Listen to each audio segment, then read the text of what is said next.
अस्सलाम वालेकुम दोस्तों, पार्ट 2 लेकर हाजिर हूँ। चलो तो शुरू करते हैं। पास जाने से पहले मेरे कमरे में चलो, मुझे तुमसे ज़रूरी बात करनी है। ये सुनकर मैं मज़ीद घबरा गया था। वो ढके छिपे अल्फाज में मुझे क्या कह रही थीं, मुझे से क्या चाह रही थी, ये मैं बहुत अच्छे से समझ गया था।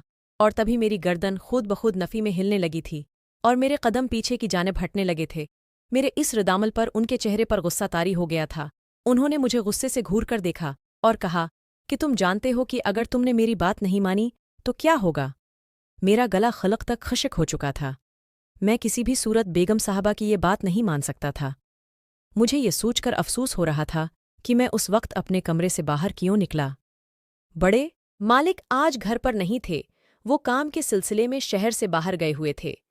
वरना उनकी मौजूदगी में तो बेगम साहब मेरी तरफ नज़र उठाकर भी नहीं देखती थी। अब वो नहीं थे तो अपनी मनमानियों पर उतर आई थी। अब मेरे पास उनकी बात मानने के अलावा कोई रास्ता नहीं था। तभी मैं सर झुकाकर उनके कमरे में आ गया और दिल ही दिल में सोचने लगा कि मैं उनसे कैसे जान छड़वाऊं। कमरे में आने के बाद उनकी उसके चेहरे के तासरात बिल्कुल बदल गए थे। वो अजीब अभी अभी सांसों और बिखरे हुए अंदाज में मुझे कहने लगी कि आज की रात तो तुम्हें अपनी बीवी के पास होना चाहिए था। मैं तो समझी थी कि तुम जिंदगी की रंगीनियों से लुत्फ अंदोज हो रहे होंगे, मगर तुम्हारी बेबचीनी और बेकली देखकर मुझे एहसास हो रहा है कि शायद तुम मेरा इंतज़ार कर रहे थे। तुम्हें शायद मेरी आदत हो गई है। उसकी बात सुनकर मैं बौखला गया था। मैं उसके ख़यालात की उसकी बातों की नफ़ी करना चाहता था, मगर वो मज़ीद बहकी बहकी बातें करने लगे थीं।